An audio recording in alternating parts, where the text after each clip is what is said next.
welcome to a special episode of Earth's Mightiest Weirdos on a Sunday night, talking about Thor, Love and Thunder. Alex from Comics and Cinema Podcast, just like he does with every Marvel film release at this point, is joining us for our spoiler discussion. Alex, how are you doing tonight? Doing great, Brian. Thanks for having me. I appreciate this tradition now. It's very nice, especially the co-hosting bit. I've got my Thor shirt ready to go. Nice. And I've got my Ragnarok drink cup from Denver Comic Con, so I am prepared. Ragnarok, nice, awesome. Well, Alex, do you have your Mighty Thor omnibus also handy? Because I feel like that probably goes everywhere you go. Yeah, well, I was going to say, actually, I was going to share this one too, which nice. This is for the Valhalla cover, but that's the Thor and Jane, almost identical from the movie. But yes, I've got it right over here. Do you want me to grab it? No, you're good. I just figured it goes everywhere you go. Yes, it does. All right. Well, we will get right into talking about Thor, Love and Thunder. But first and foremost, we have to give our spoiler warning. Spoilers galore for Thor, Love and Thunder. If you have not yet seen Thor, Love and Thunder, please go out and see it. It did bring in domestically 143 million today, which is 5 million behind Doctor Strange in the Multiverse of Madness and 2 million behind Jurassic World. But other than that, it's one of the highest grossing movies to come out this year. Let's do another roundup in the comments as well. Main Mudrunner is here. Joined us over at Babu's Freaking Podcast just before we came on here. We were talking all things Star Wars conspiracy theories. That was a fun episode, so go back and check that out. Nice. Anywhere you find your podcast, Babu's Freaking Podcast, or here on the Nerd Life Network. Katie B is here. She can't stay long, but she's popping in. She hasn't seen the movie. So Justin is here. Justin's conflicted on this movie. He's not sure what he thinks about it. Loves some stuff, not so much on some of the other stuff. Made Munrunner loved the movie. Kevin says the goats.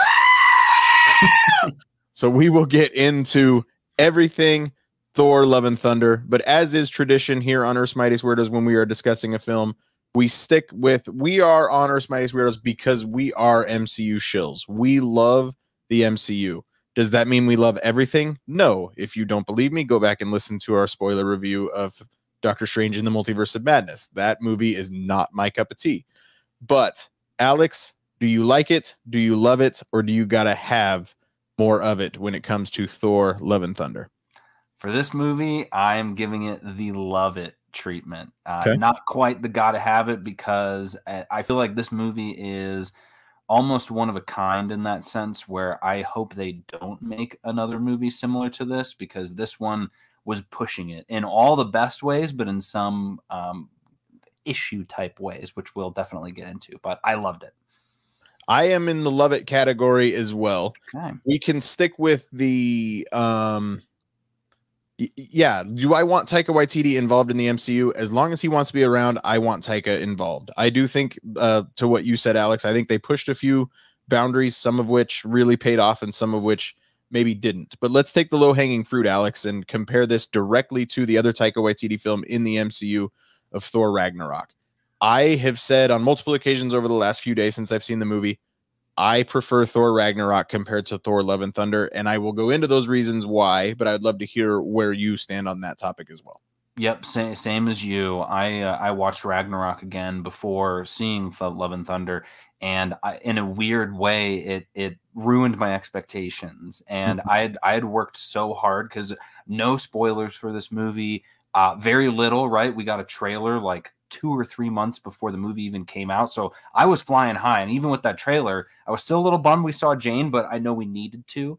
But I was like, okay, if that's all we're going to see, fine. I'm happy with it. But then I watched Thor Ragnarok beforehand, and I was like, going into the movie, I was like, man, if the action's as good as these Thor Ragnarok fight scenes, if the story is as heartfelt, like all of this stuff, I thought I tampered them, and I didn't. So when I saw it the first time, I was actually a little disappointed.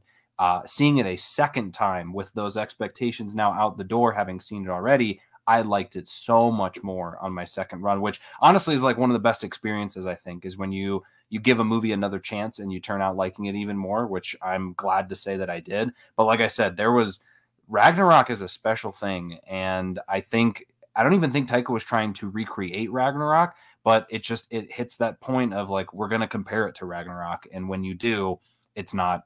For me, it's not close. For some, I think it is pretty close. But regardless, I would say it's not close to being as good as or better. I'm with you. If you are familiar with Taika's work, Hunt for the Wilder People, Yep. Boy, many other films that Taika has done, Jojo Rabbit, all are very different films. He doesn't make the same film twice. And to your point, I don't think this was supposed to be a Ragnarok 2. I don't think that was the expectation from Taika, and inevitably it was the audience's expectation. Yep. Ragnarok is a near perfect film for me. Everything in Ragnarok worked. I will say there, if you want to go second hero level, Valkyrie is obviously comparable for both films because she's the same character. We're going to talk more about Valkyrie specifically later on, but you simply replace the Hulk with the mighty Thor. And if you put those two characters up to each other, I like the character of mighty Thor better than I do Hulk, just the way it fits into the film. And we're going to talk about mighty Thor here very soon with our first guest, Jalen. She's going to be on in about 6 or 7 minutes. And I prefer the mighty Thor. That character was incredible. Every single thing that Jane Foster did in that film genuinely worked for me. Everything about her was really good, and we're going to talk a lot about more of that. However, it's the other side characters. We missed the Melt Stick. We missed the Grandmaster. There was a bunch of other story building things. I do think that this film actually struggled as a Thor film from the lack of having Loki in it. I think Loki adds another element to the Thor films that people really like, that gravitate to. And I didn't think I gravitated to Loki until that Get Help scene, the elevator scene in Ragnarok, and then I really found the purpose for Loki. I know he's obviously out doing his own thing, but I think the banter between Loki and Thor was missed in this film. And that's one thing that I would point to. But again, to say it's not as good as Ragnarok is not a detriment to this film. Not at all. I don't think so.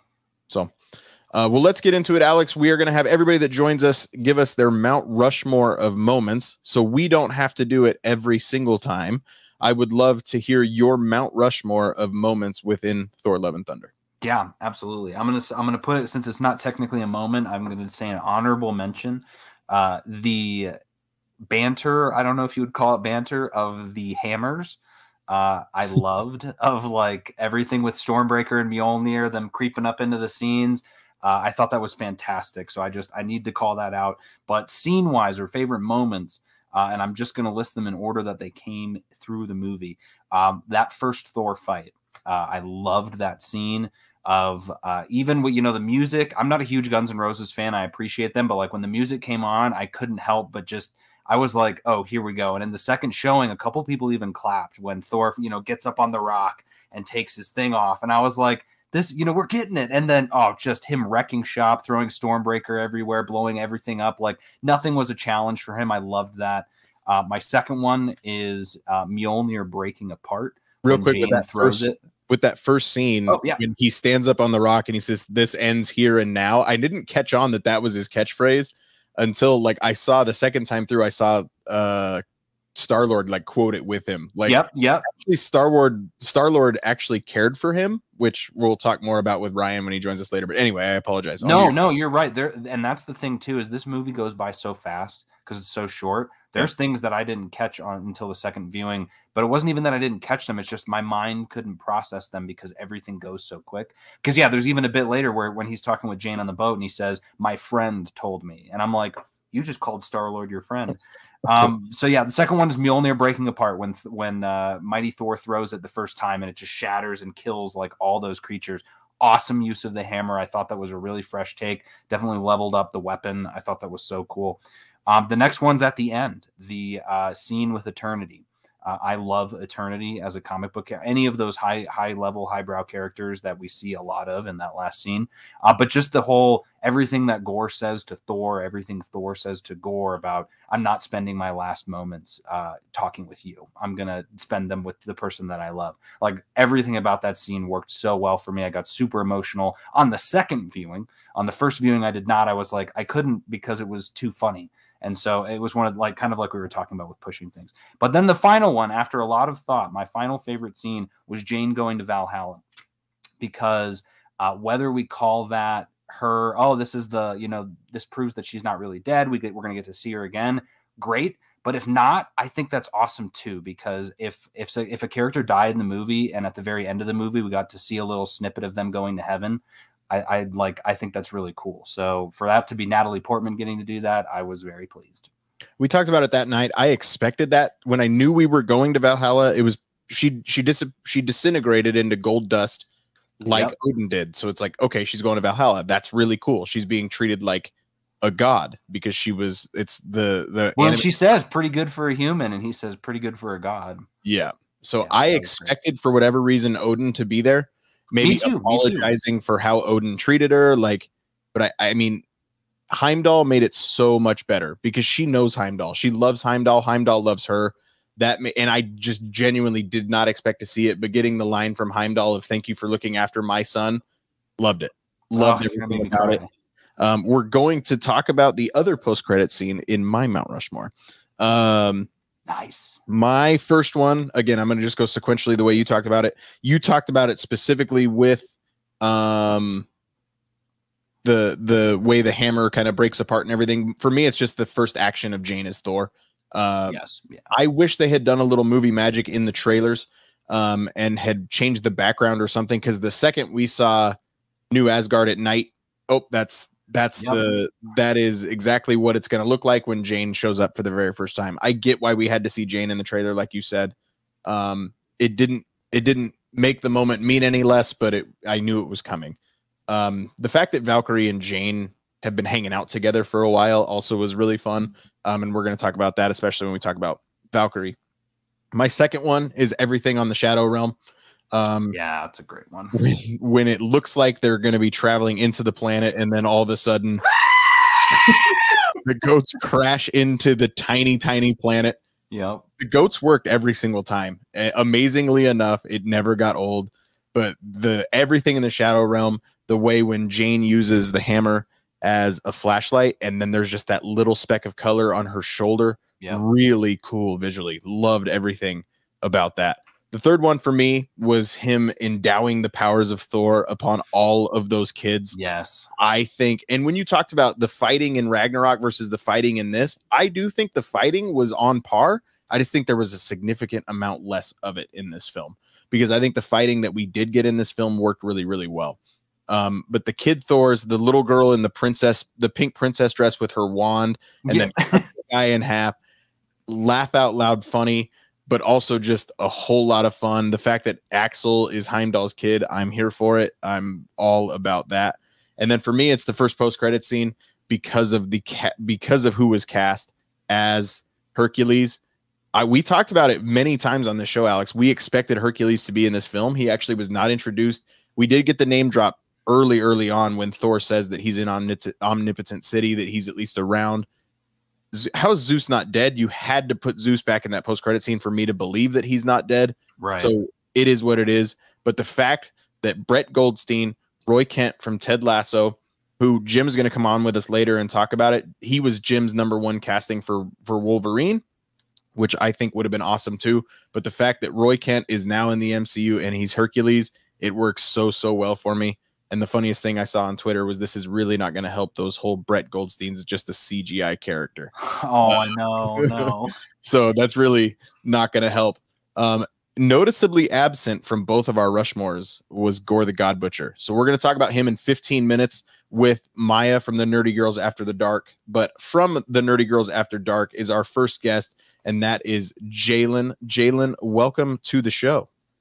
Hello. Thanks for having me. Jalen is here. She's going to help us discuss all things. So for the most part, we're going to try to pull off a 90-minute episode where we're talking about the character arc of Thor in general and how these characters kind of help shape that character arc. But one person that has her own character arc within this film is the mighty Thor, Jane Foster, Jane Fonda, Jodie Foster. Jodie Foster. That's just that made me laugh every time too. But Jalen, first, before we talk about Jane Foster, the mighty Thor, I would love to hear your Mount Rushmore moments within this film. Yes. So some of mine have been mentioned. I'm sure we'll get a lot of repeats tonight. It's going to be like the Andrew Garfield, yeah. Yes. First, I'll go with the screaming goats. Just anytime they were on screen, just they were perfect. Them screaming never got old. I laughed every single time we heard them. But they were just funny. And like you said, Brian, them crashing into that planet. I think I was the only one who like laughed out loud. Really? My entire theater absolutely lost it both times. I don't know if people just weren't paying attention and didn't realize what was happening, but I laughed. And then speaking of that planet, just the Shadow Realm, it was just so cool. I liked how it shifted to black and white, but still you could still see like red colors. It kind of reminded me of that Endgame trailer that was black and white and then would have red in it. But everything about the Shadow Realm was really cool. I thought Christian Bale that was probably my favorite scene of Christian Bale as Gore.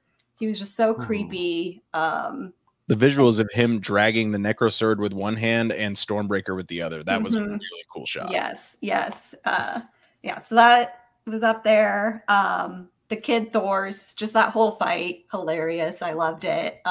Wasn't expecting a bunch of children to be fighting, but it was a lot of fun. And I love that he gave them powers to do it. And if you're one out there complaining that why didn't Thor just do this with all the citizens of New Asgard, like just take a step back and just enjoy the film for what it is. Right? It's more entertaining and more fun when it's kids and it was just a bunch of other adults. Little bunny with glowing eyes. Yes. And I liked that a bunch of the actors and directors and probably producers and everyone, that their kids were in that scene. So that makes it even more cool that, there's the family relations in it. And then probably my favorite part, which I'm sure will come to no surprise to anyone, was Thor's butt. Gotta say it. You see it in the trailer, but it's pixelated. But it being unpixelated was fun, and it's kind of a Taika thing because he did that in Ragnarok with Hulk too. So he likes showing those. So. All the girls on Zeus's like platoon just like fall over. Like, yes. So funny. And then he covered him back up and everybody's all disappointed. It cracked me up. All right. Well, Jalen, let's get into it. You are here to join us to talk about the mighty Thor. Jane Foster, I'm sure you've said it on this podcast at least one other time. You were not a gigantic fan of the relationship between Thor and Jane Foster in the first two films, that it didn't have a lot of chemistry to it. Their breakup had more chemistry than we saw in the first two films altogether. Were they able to salvage that relationship for you?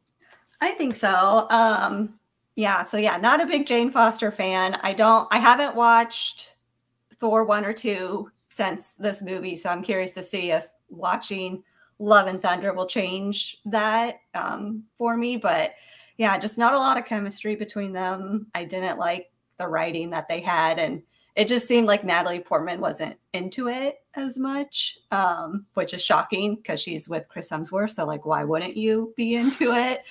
But this movie changed it. I thought their chemistry was great. It looked like they both were having a blast during this. I don't know if it made me a Jane fan yet. I'll have to see the movie again. I've only seen it once. But this is definitely my favorite Jane movie. Alex, the character of mighty Thor being Jane Foster, and the fact that Jane Foster is cast as Natalie Portman, this character is right up the Alex Klein alley. Did she meet every expectation that you had for the character? Yes. Yes. So when I got out of it the first time, one of my chief complaints was, I was like, we need more Jane Foster. Like, I don't get why they didn't give us more Jane Foster. And then when I saw it a second time, I was like, oh, they actually do give us a lot of Jane Foster in this movie. I just want even more. So yeah, every scene that she was in, there were scenes that I'd forgotten that she was in, like the scene where she breaks the sink with Valkyrie. Like, there's so many small little scenes with her that she does so much with so little. And yeah, there wasn't a single, the only one that it wasn't, I'd give it a 90 instead of a 100, was when she was testing out her lines, just because you could tell she was a little nervous while she was doing it. But that seemed like it was totally out of her wheelhouse. So I applaud her for even being willing to be like, yeah, I'll be this kind of, oh, what about this? Or what about this? Like, I don't know. I thought she was just perfection. I do wish we got to see her with Valkyrie more, because they obviously, you Yes. know, got a friendship going. I wish we got to see them interact more than what we did. But I get it. Especially after It's her and City. Thor. So I went into my second viewing with the sole intention of trying to figure out the timeline of how long she had been in New Asgard, and they don't tell you. They only tell you that the hammer called out to her. She's been there for a time because she's had this time to build this rapport with Valkyrie. But beyond that, like, Valkyrie's got her new best friend, which she's desperately looking forward to. I really think we're headed toward a Valkyrie Disney Plus series where we're diving into who the character of Valkyrie is. And we'll talk more about her in just a little bit. But Alex, you mentioned the scene when she breaks that sink. Does it seem a little random to you? I don't exactly get what they're going for when she breaks that sink. And it wasn't super clear in the movie. Again, like I said, the movie's only an hour and 45 minutes minus the credits. So if they'd have given us like 5 more minutes of stuff with Valkyrie and maybe some stuff with Jane and Gore, I'm sure it would have been fine. But so in the comics, whenever she picks up the hammer, the power of Thor basically is like purifying your body. And so in doing so, all of the chemo, all the radiation, all of these harmful things that are in your body to help you with cancer, they're harmful things. So when you lift up the hammer, it flushes all of that from your system. So because of that, she's dying more because the chemo's not working. They did not make any explanation as to if that's what it was, because there was another piece where they said something about, oh yeah, Mjolnir is like taking the life from her or something like that, which then I was like, well, that doesn't make sense because the book showed that it gives you health. So they didn't really dive into it. And again, my take was just that using it for too long is just draining her of her mortal energy. And so she needs to like take a breath, I guess, because Gore does the same thing to her at the Shadow Realm. I don't know how he like sucks her energy out of her or something, because then she becomes weak again there too. So yeah, they didn't, again, talk about a minor nitpick because I still loved it, but like, yeah, they didn't really explain it. Yeah, I actually really enjoyed, and Jadlyn, I'd love to get your thoughts on this. I actually enjoyed the way they explained how she's worthy of Mjolnir, and kind of not necessarily how, because they did a good job at, I mean, Jane's always been a good person and fairly worthy, but we've only seen 3 characters pick up this hammer before: Thor, Steve Rogers, and Vision. So we've now got a regular quote unquote human. And then they go through this entire thing of treating the hammer like a dog, which is very common in the comics. The hammer is a sentient being, for lack of a better term. And he tells Mjolnir, hey, you need to always protect her. And the fact that it lit up and it did that. Jalen, did that work for you of making Jane worthy of wielding Mjolnir? Yeah, I like that little flashback, because I mean, I know I don't know if he was like trying to put like magic or something on it to have it actually protect her. He was just saying it as, you know, just being a good boyfriend. But I like that seemed like the hammer took it to heart when Thor was just kind of yeah. So I like that, because it helped confirm that she's worthy of it. Because if she just goes to Asgard and the hammer just calls to her and she can pick it up, it's just like, well, why? Just because she's with Thor? But so I like that we got that little background story. All those flashbacks of their relationship was a lot of fun. Just seeing the steps of it, them having fun to where the problems start having, and then taking a phone call from Nick Fury. Yes. Having the hammer pulling them on the skating. Yes, that was so funny. I will say I originally had an issue with that because, again, just the worthiness aspect of it, where I was like, oh, so you need to have a boyfriend to be able to pick up this hammer sort of thing. Like, she can't do it on her own. That's how I initially thought. But then watching it a second time and going through, what really stood out to me was when they're having that conversation on the boat before the Shadow Realm. And he says that you made me worthy, like which was such a beautiful callback to the first movie. But then I was like, you know what? Like if she wasn't worthy, I think even if Thor had said to protect her, it wouldn't have. If you know what I mean, like if she'd have been a bad person or something, it wouldn't have done it. But I think because of how pure of heart she was, what a hard worker she was, you know, all of these great qualities, I think it was a no-brainer for Mjolnir to be like, yeah, I'm going to help you out, which I'm okay with. And I think I was talking about it with Anthony of like, well, so what? She has to pick up the hammer. How she can just show up in Asgard and lift up the like glass thing to grab? She's not gonna be able to do that. Like Mjolnir needs to come to her, otherwise it doesn't work with the story. She also would never think to do that. Exactly. Yeah. So I think in that sense, retrospective, like I liked it. I thought it worked. Also, we need to call out the character that brought her to the tour of New Asgard to see the hammer. Jalen, would you like to tell the group who the tour guide was? Daryl, which I'm super happy I watched those one shots before this because I've never seen them before. I was just bored one day and I was like, oh, I'll watch all these. So I'm glad I watched those, or else I would have had no idea who Daryl was. But that was a really fun callback. I mean, those are my favorite one shots. They're so funny. Check out the Marvel one shots on Disney Plus. Daryl is the roommate that Thor lives with for a while, and then the Grandmaster moves in when Thor leaves the planet. Stephanie says, I just loved how girlish Jane was in the movie. The character wasn't abrupt, but she was still an absolute bad A. But you could tell she was crushing on him again. I was crushing on him too. So, I suppose that's only fair. We also didn't call out, we'll probably talk about it with Ryan, but it's on my mind, when Thor rode Stormbreaker like a broom from Harry Potter. It was so funny. So funny. There's so many just laugh out loud, just little moments like that in this movie. So Chris says that there was a deleted scene of Jane actually getting the powers. I look forward to everything that comes. Ragnarok has a ton of special features. A lot of Taika stuff comes with a lot of extra special features, so I'm excited to see what they do with this film. But Jalen, let's talk about specifically how Jane uses that hammer. Would you say Mjolnir is now actually more powerful than it ever has been because it's been broken into shards? I would say so. You can hit so many more targets with the little pieces of it. And it's just really cool to see visually the hammer breaking apart and then coming back together. It was, I think it's more powerful now. Yeah, I really enjoyed it. Well, the problem with running through these podcasts so quickly for a review is we always run out of time. But Jalen, we got about 90 seconds left. I would love to give you another chance to anything about the Mighty Thor you want to get off your chest, and then Alex will do the same for you. I love the costume.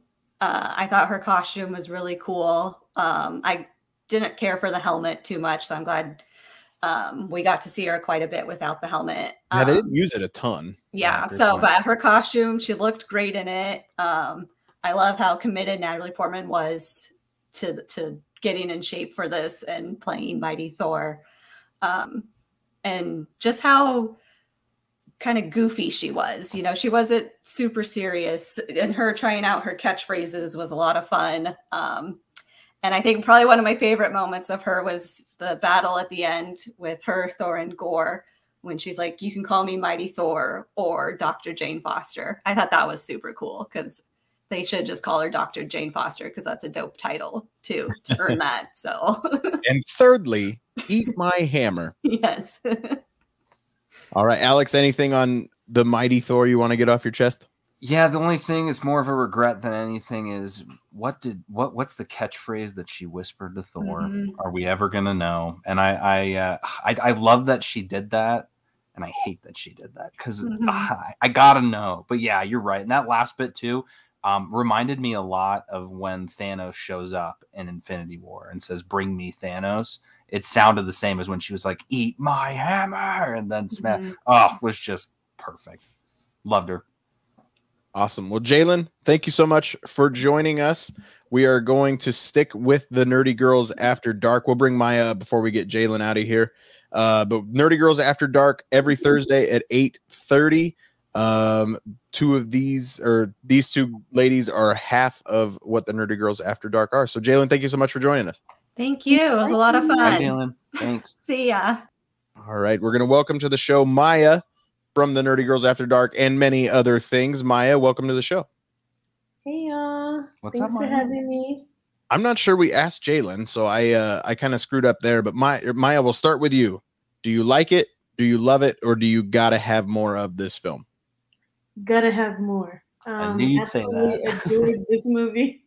I loved it so much. I saw it twice within a 24-hour period. That probably means nothing to either of you because that's typical for y'all. But I was so excited to go see it again. I'm going to see it again tomorrow for a third time. I loved I didn't it. realize round. Oh yeah, I knew round 2 had happened. Never mind. Mhm. I did know that. Awesome. Well, I'm glad you loved it, and you, I think, are the only one. You've been saying this consistently. It is above Ragnarok for you. You don't envision it dropping below Ragnarok.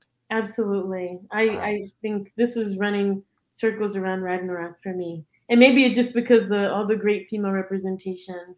But I loved it so much. Jane was awesome. I will agree everything there.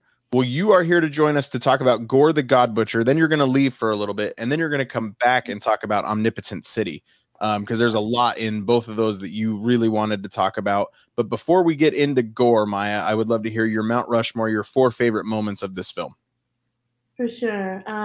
Number 1 would have to be the flashback of Thor and Jane, like them dating and then their downfall. I love that because it actually, I felt everyone knows that I hate like this idea of like Steve and Peggy. We're just supposed to, fall in love with the idea that they, loved each other, even though we never really saw much of it on screen. So actually showing what the day-to-day dating looked like between them, I thought was really powerful, got me very invested, knowing that that relationship kind of felt like wasn't very developed in previous films. So I love that. Second scene. The part of that flashback that really made me laugh the first time and even more the second time, where she's like, I got to pour over all this data. And he's like, I got to clean the plates. And she's like, there's 2 plates. Yeah. Or when they're watching the scary movie and he's scared, he grabs the hammer real quick. Yeah. Like, oh my God, this is so funny. Number 2 is when like Thor sees Mona for the first time and it was about to like go into his hand. And then it comes back and goes through that monster's face and it lands into Jane's hand. I'm like, oh my gosh, it was so dope. I know we saw part of it in the trailer, but oh my God, I love that scene. Number 3 would be the kids with the power of Thor.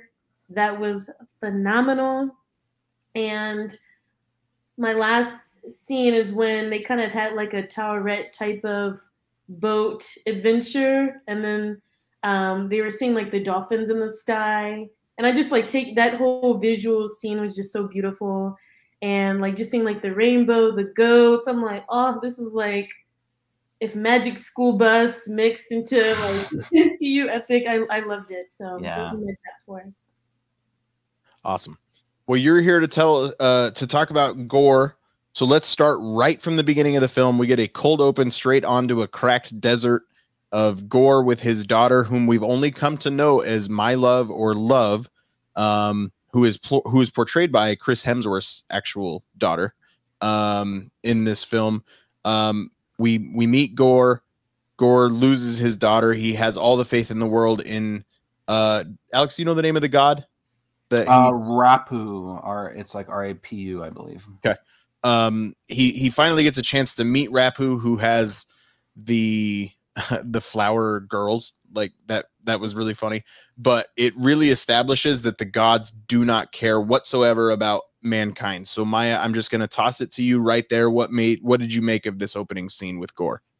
So I started tearing up that first scene. I thought it was very powerful, and especially like kind of had that Mad Max feel of like just like desert vibes, but like just seeing his daughter die in his hands was just so just emotional. And like when you go like that period to him going in front of Rapu, the god, and then him laughing, he has an abundance of fruit and everything anyone would need to survive. And then it just like him laughing in his face. And like that moment where Christian Bale just did a phenomenal job in this role. Every time he was on scene, like I'm just laser focused to him. But like that scene where he's like, oh, like thinking that the gods came to save him versus when he realized the gods were like that god didn't care anything about him, didn't care anything about his daughter. I felt like, oh, wow, this is very much an amazing villain origin because like it just caused so much rage. I'm like, are you kidding me? So I I guess like some people had like they didn't think like gore, they didn't spend enough time there. I've been watching a lot of YouTube videos. I thought it was very efficient to establish kind of his villain turn.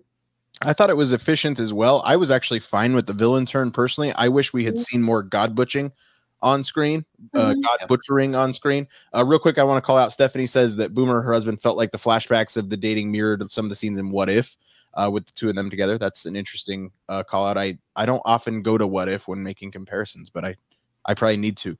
Alex, where do you stand on this origin of gore? Did it happen too quickly, or are you good with it?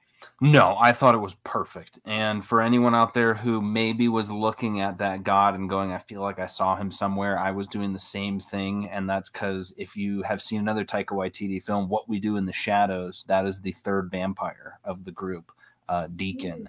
He just looks completely, obviously, CGI'd. But yeah, no, everything about that, minus a couple bits, was like shot for shot, no sense from the comics. So all of that worked perfect. Like the dead monster looked almost identical to the one from the comics. The Necro Sword was like, that was one of my big questions was, are they going to use the Necro Sword? Since they already kind of did with Hela. So they embraced that. They were like, yep, let's do this. It corrupted him almost immediately. We get those hints of like infinity there. It worked out. Like that was one of, I mean, it'd be another great moment of like perfect opening. Cause you know, and that's, I was kind of thinking like, what is going to be the first scene of this movie? Because we know Taika is crazy. We know he's ridiculous. And I love that the first scene was like no jokes, basically. I mean, the God was a joke, but everything about gore was just so serious. And I was completely on his side. Like, dude, I get it. I'd be mad as hell if my gods were doing that. The Necro Sword coming out of the ground into his palm while he's being lifted up. The visuals of that were really, really cool. Yes. I really enjoyed it. I think we're all in agreement that we would have loved to have maybe spent 10 minutes more in the film of really establishing how violent gore was. But overall, he was a convincing villain for all three of us. It worked for me. The next time we see him is in New Asgard. He's got this new power that we had yet to see. He basically sticks the sword in the ground. If you didn't see it this time, you're going to have other opportunities throughout the film to see it. They do it a lot where he sticks that sword in the ground and the shadow monsters come out of there. Maya, did the shadow monsters, is it, I've seen some complaints that it's silly. It worked for me. It's terrifying of things coming out of the ground. It's not a massive complaint, but it is stuff that I've heard. But Maya, where did you stand with gore, specifically going after Thor? We find out that he needs Stormbreaker.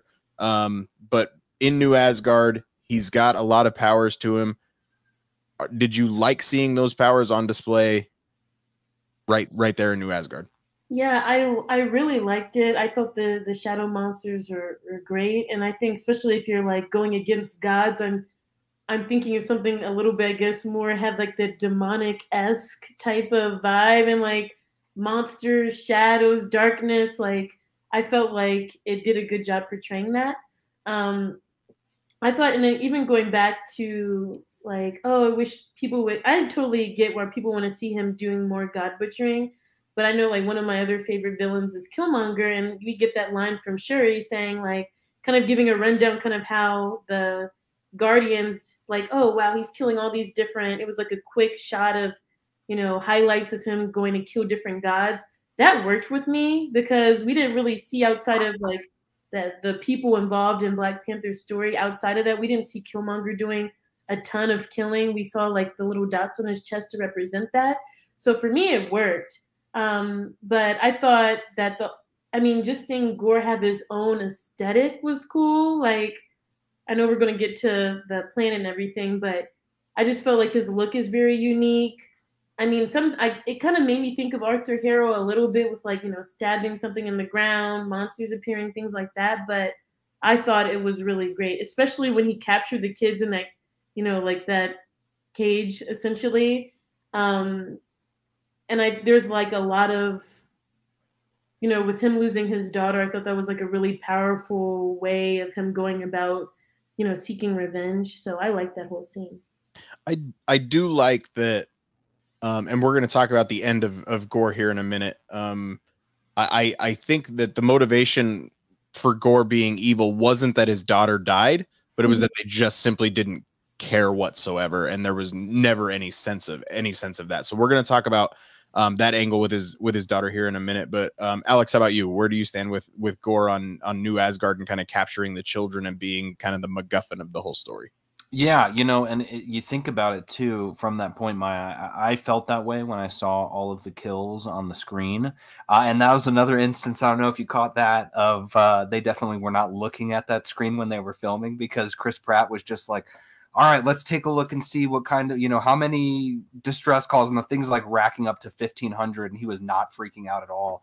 And I was like, yeah, he definitely doesn't know what's on that screen. But it was effective. There was a scene where there was a couple of them hanging by their necks. There was the giant monster. So I got that. But the funny thing is, we don't see him kill anyone else the entire rest of the movie, which is interesting when you think about it that way. But no, it worked. I thought it's all your classic, scary darkness monsters like spiders and bugs and wolves and all that sort of stuff, which was cool. I thought he reminded me of the Nun. From the Conjuring movies. Yeah, he was scary, like really scary. So, and it's funny, Anthony and I were talking about that he wasn't as intimidating as he was scary, because like you look at Anthony compared a good comparison of like the difference between Bane and the Riddler. He was like, Bane's intimidating because he'll break your body, but like the Riddler's not intimidating all, but he is still really scary. And so that's what I took with Gore. Was he was just, every scene he was in creeped me out. It was super scary, but I never was like, oh, is he going to get you? Because he never, he doesn't ever actually hurt anyone. Even he hurts. He doesn't ever kill anyone. Yeah, that's a good comparison. Alex, you've actually talked about this conversation you've had with Anthony on a couple of occasions, but we haven't actually officially plugged it. So if you wouldn't mind. Oh, yeah. So yeah, if you guys, obviously we're tuned in now. You guys are enjoying this round of having everybody come in and talk. But if you'd like a deep dive, myself and a friend of the podcast from Agents of Field, Anthony, we just recorded it's like an hour and 40-minute episode on the entire film. So that will be premiering live on YouTube on Tuesday. And then if you follow Comics and Cinema on podcasts, it may already be in your podcast feed. So yeah, we had a really good time diving into some of that stuff. Awesome. Thank you so much. The next time we spend a lot of time with Gore, he does creep in the shadows while the kids are telling stories of a classic Thor adventure, which was pretty terrifying. He rips the head off of that eel or whatever it is. You guys liked that a minute ago. I do like that Axel's telling the story of Stormbreaker cutting the head off of, like, Mjolnir disappeared, so he went and did something better, forged a weapon out of a dying star. Like, I really enjoyed that.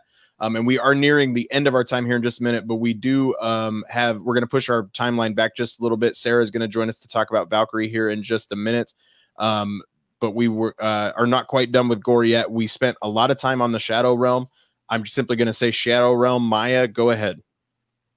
It was amazing. And I loved how like it just turned to black and white. So you really felt like, oh, you're in Gore's territory now. There's no escaping. You're in his. I know we all talked about how we loved when the goats landed on the planet. But I just loved how, just like you said, Alex, scary and creepy it is. And I'm not, I hate scary movies, but I felt that intimidation factor there.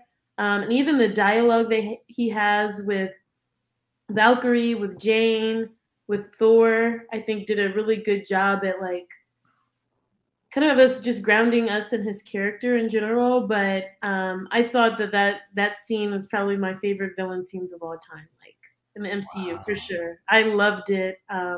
Just seeing all those monsters, just terrifying, like super scary. And I wish it would have lasted a little bit longer. And I wish, he called Stormbreaker, and I'm like, oh my gosh, you're just going to give up Stormbreaker that easily? But I guess there was other steps that required him to take, so it wasn't like they were just giving up. I was a little confused on my first screening, but I liked the scene. At this point on the Shadow Realm, Gore and Hela are neck and neck for me. I'm still enjoying Gore as much as I am Hela. And then we get to Eternity. And this is where Gore drops for me, is I think the end of Gore was far too simple. Do either of you disagree? Yes. I do too. I mean, I do see how it's it does feel oversimplified, especially like watching some YouTube videos and getting more understanding of that eternity character. It's like, okay, you have basically able to have any wish that you want. But I still felt like, and we talked about this before, when he no longer had the sword, he can go back to where his mindset was before he got the sword. And he's still very upset about the gods and their betrayal, but he's still not corrupted in the mind. So I felt like it made sense why he gave, he brought his daughter back and allowed her to be raised by Thor. I didn't think that it was too quick. I guess that I would have liked that scene to last a little bit longer, but I don't know. What do you think, Alex? Yeah, and Brian, it's funny that you say it the way that you said it, because you said the exact same thing about the villain turn with Wanda. And in both of these instances, there's an object corrupting the user. And so to answer, you are correct. It was very simple. But in the comic book realm, that's the point. Like, the minute that the corruptible object is gone, they're back to basically being where they were beforehand. So they're no longer. Which is where I get upset about Wanda with Multiverse of Madness, because and again, totally fair to have that, but it's kind of weird to wrap your head around, because it's like, oh well, what is the exact power of the Darkhold? How corrupted is this Necro sword? And it's like it's as corrupted as the writers want it to be for this movie. So yes, I agree. Yes, it was simple, but I thought that worked really well, because we get that beautiful scene with him, with Jane and him to Thor, of saying like, she's not going to be alone, and then he says protect her, and like that all I thought was just awesome. And then he even says too, he says, what kind of father would I be if something about what kind of father would I be if I didn't pursue this further? But like that worked really well for me, especially on the visuals. The visuals. Oh yeah. Oh my gosh, Eternity. Like my second view, I took pictures, even though it was like a 3D, it was a little blurry. I took pictures. Maya. No blame here. I get it. It's a corruptible object. I don't even think about it. And the way they destroyed the sword was really cool, with Jane having it kind of as part of the hammer and then basically sacrificing herself at that point. So my question, I guess, would be, why then would Gorr, what was his original wish going to be, since he was no longer corrupted? Kill all the gods. What do you mean? No, I understand that. But then the sword was destroyed, and then he still goes to eternity. Was he still going to ask for his same wish? And then they finally convince him otherwise? Yeah, the only difference being that he's able to be convinced. Whereas if he'd have had that sword, he would have just probably done it. Right. Maybe spending a little more time on it would have made it more okay with me. For me, that's just where, and part of it is Hela went down fighting the good fight, and she was still very much a villain. So I love that villain turn. I'm going to bring in Sarah as well from the Nerdy Girls After Dark. She's going to help us talk about Valkyrie here in just a minute, but I would love to give Maya another chance to talk about kind of Gorr's daughter being introduced to it and where that leads us to the character of Thor now being a father, basically. And then I'd love to give Sarah a chance to talk about that, as well as Alex. So Maya, Thor is now a dad because Gorr is out of the picture. Yeah, honestly, I couldn't say that I was. They kind of had, like, Korg made a comment, like, Thor would be a great dad. And then he talked in the flashback with Jane, and, like, him considering having kids. So I'm like, okay, maybe this is where it's going. But I really like that. And especially it's a new Marvel character, so we have no idea what she's going to mean for the rest of the MCU. We don't even know her name other than Love at this point. Right. And I always, like, before this, I'm like, okay, we have from the original 5 Avengers, they're either dead or their story continues, like, being a mentor of some capacity or passing on the torch in some capacity. So I guess I tried to figure out, like, okay, what is Thor is he going to be that mentor figure? Is he going to go alone? Is it with the Guardians? So I felt like it gave him this new sense of purpose that I really appreciated, that we can see kind of now, like, the future of his character is going to be more of that mentor figure like Hawkeye. Mm-hmm. Well, that was the entire purpose of him searching for who he was, and then that answered it for him. Right. I loved it. I was never fully in love, no pun intended, with the name Love and Thunder. I thought it was a little bit goofy. I didn't quite know what they were going for. How does that relate to Jane Foster? The way the film ended by saying they are simply referred to as Love and Thunder, I thought was absolutely brilliant. Alex, where do you stand with the character of Love and kind of the future of where we're potentially headed with Thor as a father figure? Yeah, I can't remember the last time that I ended a movie going, I have no idea. I mean, we say that after every Marvel movie, but the fact that this character is brand new, and Sarah, I don't know if you're familiar with, I think her name is Singularity from the A-Force, the one who looks like Eternity. That's like this confused being in the world. Again, that's the closest thing I could even think of, but doesn't have any tie to any of that. So like the fact that we've got this little girl with glowing purple eyes carrying Stormbreaker, and also blowing holes in a brand new pancake pot, but it just excites me. Like I was like, this is what I've been waiting for. Is I love the connections, I love how everything's tying in, but I also love not knowing, and I love that they're because I've been wondering that like eventually with the way that they add so many different comic stories to one movie, they're going to hit the wall where they've run out of stories to tell, and what are they going to do at that point? They're going to have to start bringing up new things. And so I think this is like the sneak peek of the first of them going like, here's a new character we just decided to create. So I loved that. And the Love and Thunder, same as you, Brian, exact same as you. I was like, why is it called this? I couldn't figure it out. And then that ending, I was like, perfect. That makes so much sense. And it was right in front of our faces. So especially when he was saying, you know, I choose love and all of this stuff. And again, it's such a ridiculous movie, but when you really sit down and watch it, there's so much to like, a lot deeper stuff around this idea of love and being worthy of love and all of that sort of stuff. This is where the cynic in me kind of comes in, where eventually I had the same complaint with Eternals from the standpoint of eventually like love isn't enough. The people of Earth just simply aren't enough to be worth saving. Like we always come back to the people of Earth are special or whatever. So eventually love isn't enough, but maybe that's just maybe I'm just a heartless human being. Speaking of heartless, those shadow monsters kind of really were Kingdom Hearts like level stuff. Maya, any last things on the character of Love or Gore before we say goodbye to you for about 10 minutes and bring you back to talk Omnipotent City? Nope, not that I can think of. See y'all later. Awesome. Thank you so much, Maya. Sarah, welcome to the show. Thank you so much for coming in. Sorry to keep you behind a little bit. We do not have anybody coming on at 8:25 anymore, so we've got a bit of a breathing room here. You've got a perfect background to talk about the character of Valkyrie. But before we talk about Valkyrie, I would love to hear your Mount Rushmore. Oh wait, first, like it, love it, gotta have it. Love it. In between love it and gotta have it. Okay. I really enjoyed it. Yep. You were with me on Multiverse of Madness, so it was nice to come out of a Marvel movie having fun again. So I'd love to hear your Mount Rushmore of moments from this film, and then we'll talk about the character of Valkyrie. So I cheated a little bit. I made mine specific to Valkyrie because I knew we'd probably have a lot of repeats.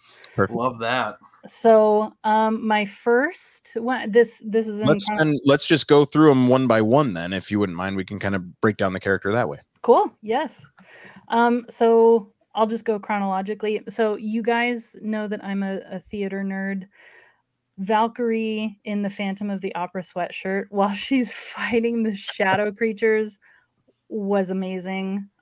Just such a theater kid call out that I absolutely was drooling for it. So loved that. Loved that she was in her jammies. I mean, it was her jammies and she was like just fighting darkness.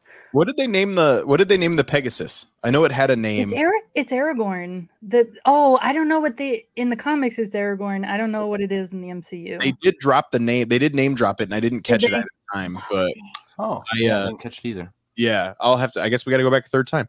The Phantom of the Opera one was really funny. Yeah. The Old Spice commercial, laugh out loud funny. Like I would love to see the final cut of the guy with the flute popping in to the back. I would too. So Number two. Okay, so tone change. Or no, I guess. Okay, so this one would be next. So kissing Zeus's handmaiden's hand. I thought that was so badass and like such a power move. Oh yeah. And just hot. So I liked that. Fair enough. And she just kicked so much butt. The next one, so this one is the tone change. When Korg is talking with her on the ship, they're traveling to the Shadow Planet world, and he said, "Is it because your girlfriend and the women you love died on the battlefield, and only you survived, and you're trying to fill that hole with alcohol now?" Like he just, in his own Korg way, just kind of filled in those blanks for her, and she was like, "Yep." Something like that. Something like that. I thought it was a really, really great piece of character work that she did. Korg did all the heavy lifting, but she did it in just a couple of lines, and the look on her face. So that Sarah, really hit me. Sarah, I don't think I'm putting you in a spot that you're uncomfortable being in. Part of the reason you identify with this character is because you are part of the LGBTQ community. Yes. I've seen some complaints. I've also seen some whatever because of how divisive whatever the topic can be. Did you feel represented by the character of Valkyrie in this film, or was it simply not enough? I mean, I don't understand. I don't want to upset anybody, but I'm okay with the slow burn building the character, because I don't want anything shoved down my throat on any spectrum. Like, I just let me build with the character. I want to watch that story develop for them. And so I'm okay with the slow burn. Maya's comment. So I'm okay with that. I thought it was just enough. Like I grew up being in the tomboy world, and I just, nothing was, I don't know. I liked it. I appreciated it. I didn't think it was too much, too little. I thought it was great. Alex, how about you? There's been a lot of criticism that there wasn't, maybe not necessarily enough LGBTQ aspects of Valkyrie, but just maybe not enough Valkyrie in general. Alex, where do you stand on that? Yeah, I stand on the latter of that. Sarah, I hope you can join me. I don't feel like there was enough Valkyrie in the movie. Okay. I wish there had been more. I do, and I was wondering too, because I'll have to double check if this movie also got banned in the countries that typically ban people for, speaking their mind about the people that they love, sort of thing. I don't think they did. And part of me was wondering, like, okay, we see her, she kisses the girl's arm or the hand, and then there's the conversation she has with Korg. At the same time, Korg is kind of mentioning something too with his two dads, but that was about it. I don't think the kissing of the hand thing would be necessarily taken that way. And so as I was looking through that lens, I was wondering, like, did they do that so that they could get it to go out in, those hateful countries or not? I don't know, but I agree with what you were saying, Sarah. I'm as long as we get more of her, I'm okay with the slow burn. But I was under the impression, and I think a lot of us were, when she came out on San Diego and said that she's going to be finding her queen. I was expecting something about that. Again, you don't need to throw it all at me at once. But even if, like, I was wondering, like, ooh, what character is going to show up in this movie, sort of thing. Granted, when I saw it, I completely forgot about those words. And it was really just like, man, I wish we could have had more Valkyrie in here. Like, she had a couple cool fights, but they were all in the dark. And so we didn't get to see a lot of her cool moves. But the other moments, like you mentioned, were just so great. So if we see more of her, I'll be happy and I'll eat my words. But that's it. It was just that I wish we could have had a little more of her. Where I'm coming from is I love the character. Mm-hmm. To Sarah's point, not being necessarily thrown, I don't want more of Valkyrie in the film just to film or just to fill that check mark. I want more of Valkyrie in the film because she's a total bad A, and I want more of Valkyrie in the film. If that fits the storyline, then sure. But I don't want her in the film more just to check that box. And so got to be careful with it, in my opinion. I also I want to clarify that I agree with Alex. This is my mindset that we are we're getting more of her in the future. So I know that that's going to be a slow burn. If this was it, I would be real mad. Right. Maya's along with me. She feels like we're gonna get a Valkyrie Disney Plus show. It feels like a new Asgard, the Adventures of New Asgard, or yeah. And if so, then she's in at the perfect amount in this. Though again, still bummer to see her get stabbed and then like be out of the final fight. But again, if we see more, I'm okay with that. Yep. I want to spend more time in New Asgard in general, like just the nuisance characters, like what's going on in New like Asgard? a Parks and Rec type show. Exactly. Yes. The animal control in New Asgard. We got a bilge snipe out in front of the infinity cones. The infinity cones made me laugh out loud. Okay, I brought that up with do we have time to talk about that? Go ahead. Okay, I'd love to hear from you on this, Sarah, too. I was talking with Anthony about this. You got a race of people that were nearly killed by Thanos, not just in the ship, but also by being snapped. Why the heck is there an infinity cones? And also in Axel's room, he's got a poster that says the Mad Titan. Why are they? And the decision we came up with is because, well, you know, all the stuff that's been happening in our country, the next week we forget about it. So maybe they're the same. They've become Americanized too. But I just thought that was funny that they're like, you know, kind of celebrating the guy that killed almost all of them. Everybody loves a good pun. And I wonder how much of our comics, how much of our Marvel comics exist, because we know that DC and Star Wars exist in the MCU. Like, how much of Marvel comics exist in the MCU? I don't know. We know that's a great question, though. The Steve Rogers comic books exist, if nothing else. Yeah, that's true. Well, that's pretty deep, though, Sarah. I'd be interested if they've got like the actual Infinity Gauntlet storyline comics. Wait, this didn't happen the same way in real life. We got about 3 minutes left with Valkyrie if we can stay on schedule. But Sarah, I would love to give you that chance to talk about your fourth moment with Valkyrie. Yeah, thank you. So chronologically speaking, Valkyrie getting stabbed, that whole fight on the Shadow World was amazing. But when she got stabbed, so Valkyrie in the comics, she's got like rapid healing powers. So when she got stabbed and it looked like it was bad, and knowing our, you know, Marvel's history with female characters in the past, I thought she was gone.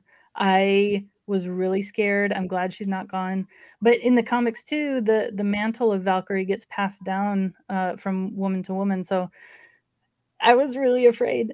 But that whole fight was just spectacular. And the visual of it, the colors and the lightning, the thunderbolt, excuse me, not lightning bolt, thunderbolt. Thunderbolt. Taika's use of color was just amazing, and Taika loves the gut punch. And Jojo Rabbit, the shoes. Rosie. Yes, exactly. So that's why I was afraid that was going to happen. But I thought he did that with Korg, and we'll talk about that. I thought that was it. I genuinely thought that was it. Maya, earlier, we're going to talk about that. Earlier, Maya's comment that was referenced was Valkyrie securing Korg on the back of her head and her braids. Sarah, any last minute things on the character of Valkyrie? Just that I'm so I love seeing her training the little ones, up to be little Valkyrie. I'm just excited to see where this character goes. I love it. Sarah, are you a little bit surprised that she's unhappy as king? No, because she's a warrior. She wants to fight the battles. So no, but that's the dynamic. I'm excited to see what all happens with her and Thor and all those guys. Sarah, what'd you think of the Omnipotent City scene where they're slashing all the necks? And it's like a high, wide shot of her just going like this, and all the blood, all the gold blood goes on her. That was amazing. Kill Bill vibes. I loved it so much. Kevin said, "What about her boombox? Looks like a hammer." Oh yeah. Yes. Them bobbing their heads crack me up. Sarah, thank you so much. We're gonna talking about Omnipotent City. We're gonna bring Maya back into the show to discuss a little bit more about Omnipotent City. Sarah, thank you so much for joining us. Thanks, bye, Sarah. Guys. Bye. All right, Maya, welcome back to the show. Maya, I want to give you a chance to say anything that you have on your mind about the character of Valkyrie. I know you love her. Love her. She's my inspo for my current braids. I saw the trailer. I showed her picture to my stylist. I'm like, need that.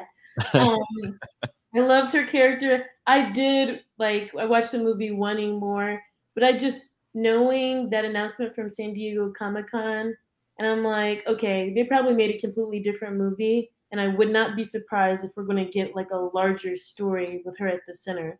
So I rather would get a full-fledged Disney Plus show than just sprinkle more of her in this movie where there's so many other characters being covered. So like you said, a new Asgard series, something where I have a closer look at her character, I'm really excited for. But I did wish she had more of a presence. What if there actually is a Disney Plus series and they're going to cover the arrival of Jane and New Asgard in that Disney Plus series? Oh, that would be awesome. That'd be would Natalie Portman do that, though? I don't know if she's ever done a TV show. Yeah, probably not. And also, too, it's just like she already passed, like to kind of go back. I don't know. You do that a lot. Yeah, that's true, but that's the reason why I don't want to see it. But yeah.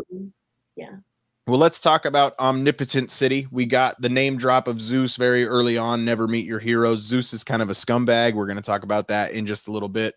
But overall, the visuals of Omnipotent City, Maya, what say you about that? Absolutely gorgeous. I loved it. Like Sarah said, Taika does an amazing job with visuals. I was just like, you really felt like you were going into like a godly gathering place. But I think it was just so cool to see the different types. And I'm waiting for a breakdown video, I'm sure, to be like, oh, this is God from this mythology and this mythology. Some of them you kind of like can see like the different mythologies were more apparent, but it's like Dumpling God. I've got the list if you want it. Oh, ooh, yes. I went on IMDb and I pulled up all the names of the gods or what they were called from the credits. Gotcha. Bao. There's an Aztec god. Dionysus was there. That was the grape god. Mayan god Elchi, Artemis, Minerva, goddess of the dead, Jade Mirai, which was the giant samurai god. Mm-hmm. And then the one that Thor has to climb over. Yeah. And then obviously the Celestials were there too. And obviously there was a ton more, but those were the only ones that they listed for actual characters. I only noticed one Celestial. There are the two. In the Two of back. them were peeking through the window as they Oh, flew. I only noticed the one through the window. Yeah, because there was one on each was side. another type of creature because his face was a little different. Well, Like, all the Celestials' heads look different. Oh, okay, I didn't know that. Yeah, they all have They different. all have the Arishem. Yeah, I was thinking. Okay, There's got to be, when we can pause that, there's got to be hundreds of Oh. Easter eggs, which sure. I'm, to Maya's point, I'm excited about. Well, Maya, what did you make of the character of Zeus specifically? Oh my gosh, His accent was awful. it was. Yeah, his accent was interesting. I would say I liked it because okay, and I may be getting too political here, but I'm not going to apologize for that. But that whole scene made me think of Congress, like the people that were coming here to protect us, the respective communities. It was, to, provide that protection. And they're over here talking about an orgy. Like, I just like, oh my gosh, like this is so cringe. And it's just like such a, art imitates life type thing. Like, wow, this is the stuff we've been, especially over the past few weeks, that has just been irritating us. So I'm like, wow, the fact that this representation is insane. But Zeus was funny. I mean, it's so easy to like hate him, but I felt like he did a really good job. The lightning bolt was a little like, okay, it's so powerful. It's that easily you can just like steal it and someone can use it.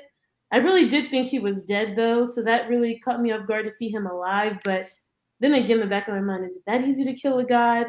But the humor bits were funny, and then him taking off like Thor's clothes, I thought that was hilarious. But especially, I know, well, I'm not going to say any boy spoilers since Alex is not there yet, but there were all the things that they were talking about not being very serious when it should have been was interesting, and I liked that. Yeah, and if you, I can't say I know everything about Greek mythology, but Zeus isn't exactly who he's portrayed to be in the Disney animated film. Like Zeus is kind of a scumbag, and it was very much that way. There is one specific god I want to call out, and I apologize, I do not know the name, but it's the Cronin God, and he is Korg's god, and he's sitting on an iron throne made of scissors. You don't need to be afraid unless you're made of scissors. Just a I little. think his name was like for you. Ninny Nanny of the Ninanu or something like that.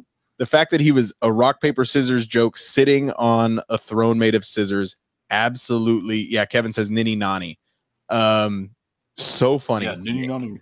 So funny to me. I loved it. The bow god was gold. Justin says it was stupid. I thought I agree with Justin. Hilarious. I thought It was kind of random. I was like, so what? Are we doing a Random, but I didn't reference in care. this movie? I like the little like troll looking guy too, because he was shush Thor when he was because you should have listened about the godgasm, I guess. All with feet. Yeah. I'm like, ew, I don't even want that picture in my mind, but it was a good scene for sure. Maya, we'll wrap up our discussion with on Omnipotent City. Man, that's a bit of a tongueful. Do we ever see it again? I feel like we should, especially if they're setting up like Gods vs. Soups after this movie. Mhm. I feel like it would make sense for us to see it again, especially such a large gathering of gods. I did have one question though for Alex, because I am a little confused about gods. So does every, I guess, like group or like planet have a god? Like how are gods distributed? I guess I'm trying to figure that out in the MCU because that's the eternal mystery. I mean, it's very similar in the comics too, where like Thor goes to this giant library to look up like ancient and forgotten gods because like certain gods service certain people. It's very strange. They haven't really defined it, but it basically is like all of these beings support.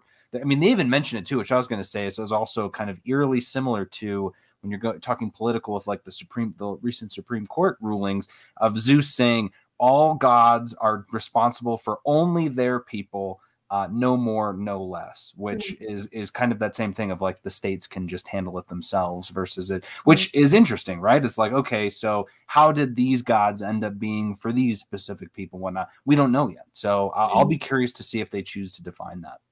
I would assume you also, it's to an extent, it gives representation from the standpoint of no matter where you're coming from religiously, you're represented. Stephanie said, did anybody catch the Carpenter God potential reference? I think it's exactly who you're thinking that it is. Exactly. Yeah. Jesus.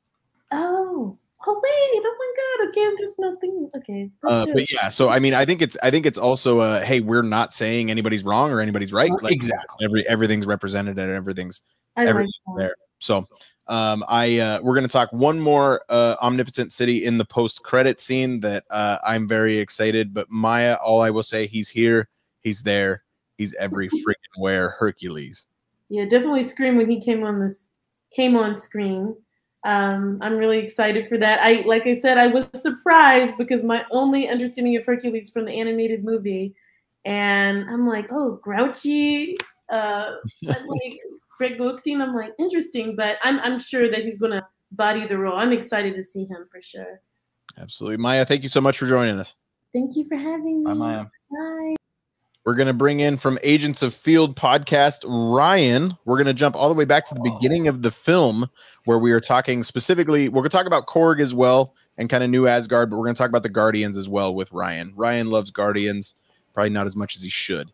Ryan, welcome to the show. Yeah, thanks for having me. I'm excited to talk about this movie.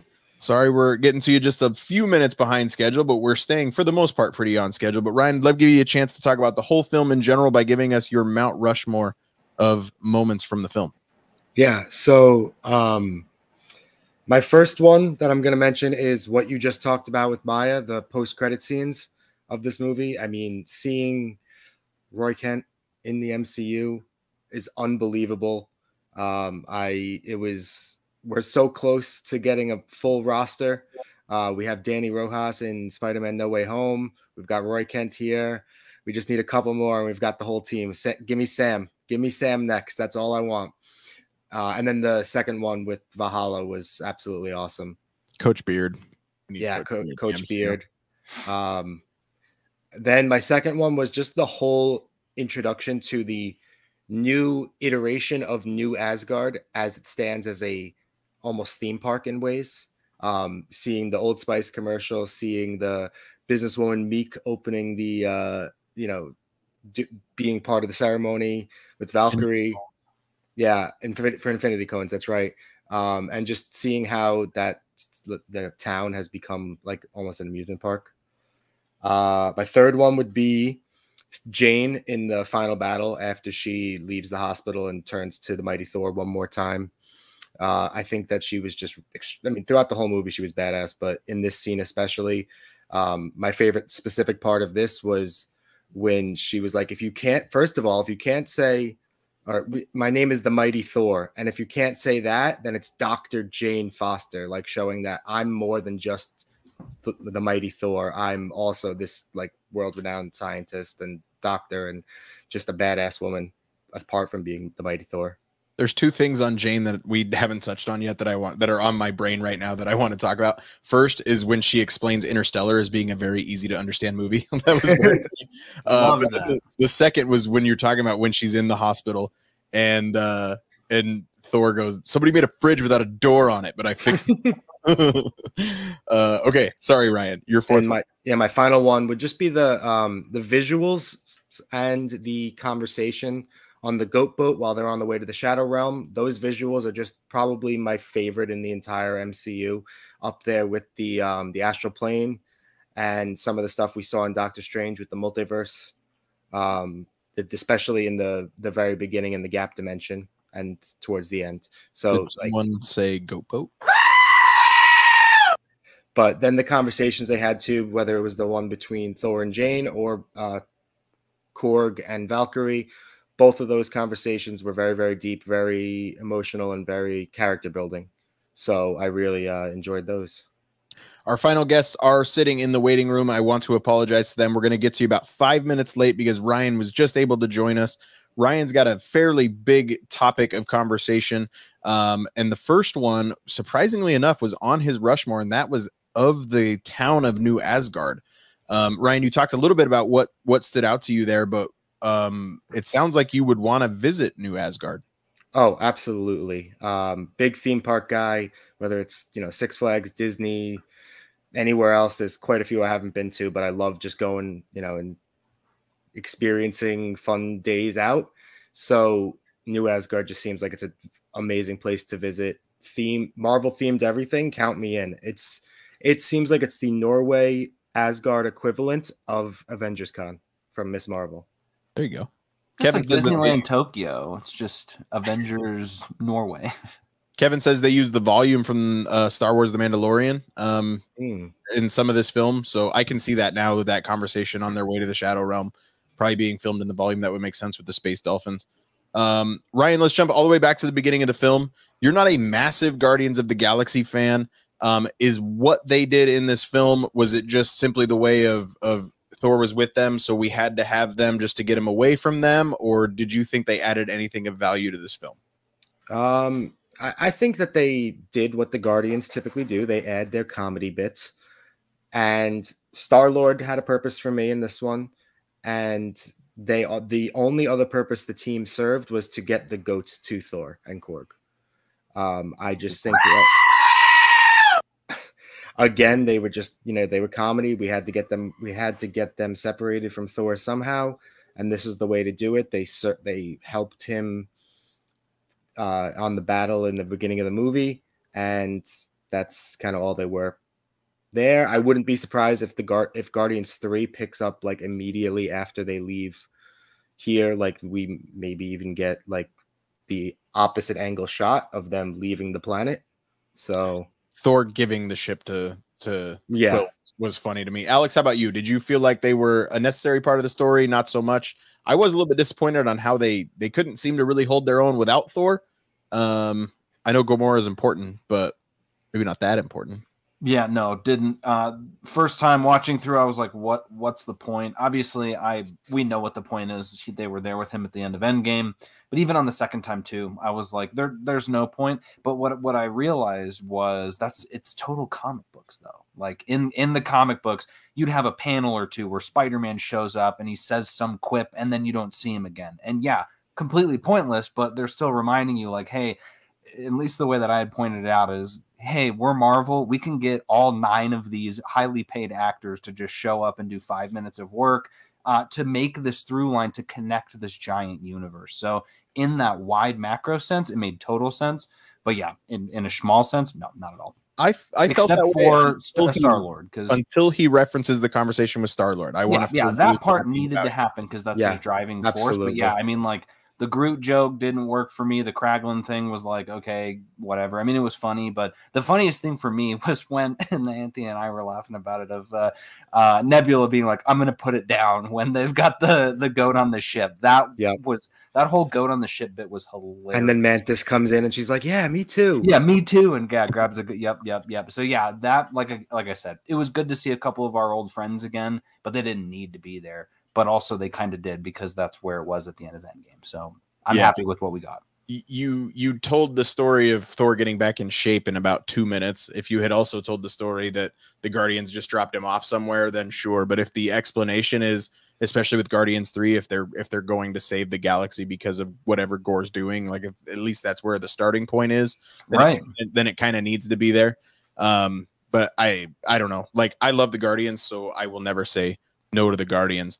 Ryan, and I'm more of Ryan. So one more thing on that super fan is that if the only other purpose that they served was they were the ones who had the rescue messages from Lady Sif that allowed him to get there to figure out that Gore was the one behind this.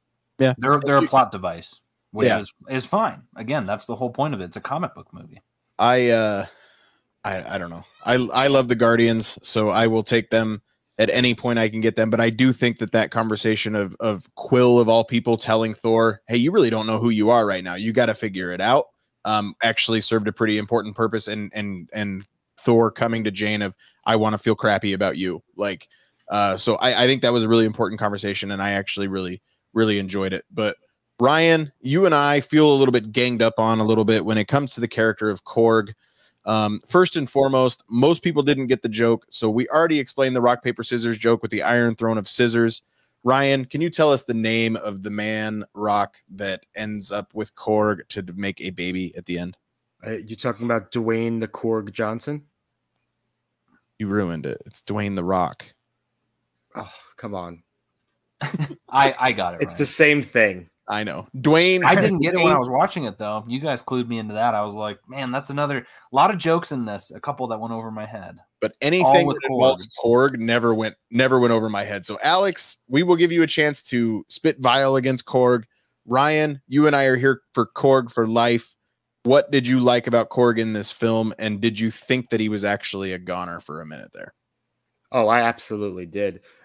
For him yelling I'm perishing, calling back to Ragnarok, talking about how he perishes, like right, exactly. And like, you know, he starts like melting and I'm like, what are we watching here? Is this like, you know, I didn't know what was happening. And then he goes, Thor, I'm over here. And he picks up his face and Valkyrie takes him.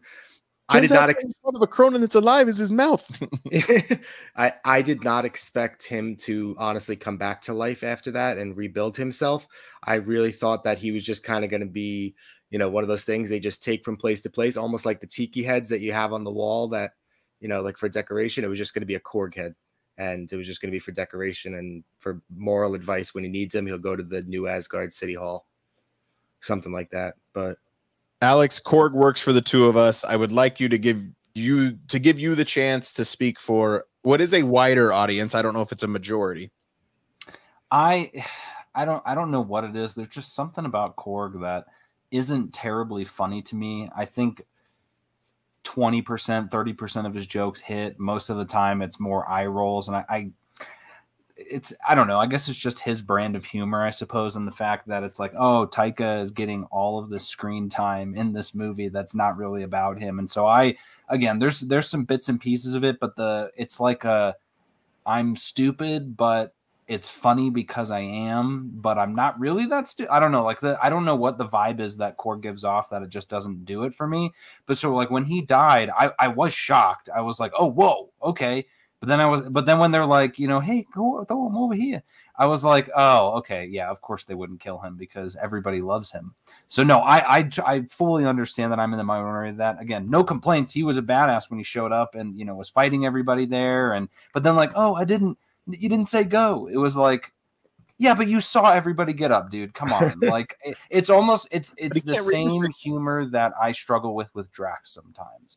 Of yes, the bit is funny, but after a while it gets old. Of like, okay, we get it, dude. Like you're always a step behind. But then again, he has a good little conversation with Valkyrie, which again was just him kind of stating the obvious for the audience. But other than that, I had no issues with him. Like I said, there were some funny bits. Oh yeah, it was the when he goes, you know, the goats can be summoned by a special whistle. And then that part I laughed at just because I'm like, how do you even know this? Like, you don't know half of the time what's going on, but you know that there's a special whistle to summon these goats. But that was cool. And then he ends up getting the whistle right and all that. I liked that. He gets the whistle right. And then, of course. That's what I was going to ask you, Brian. Is that a goat voice or was that your live reaction when the Abs won? That's a good one.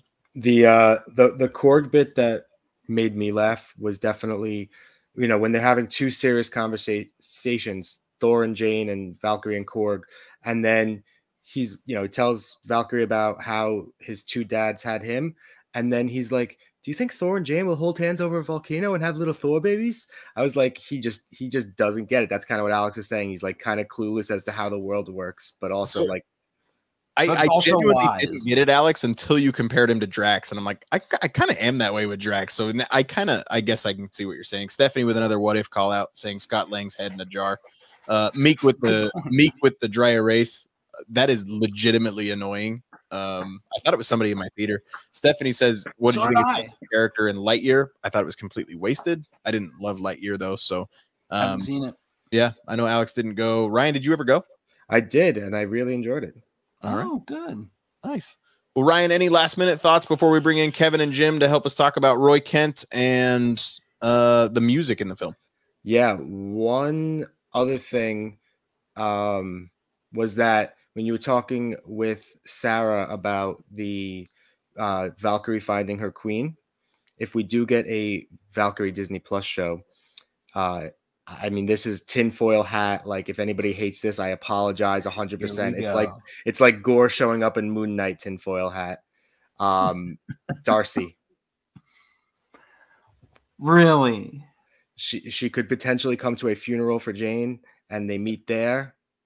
I don't know if I see that one. Look, I'll allow it, but I also don't see it. But we'll see. If you don't see it, one of these you're going to get right one of these days, and someday. then you're going to be famous. It was great to see Darcy again.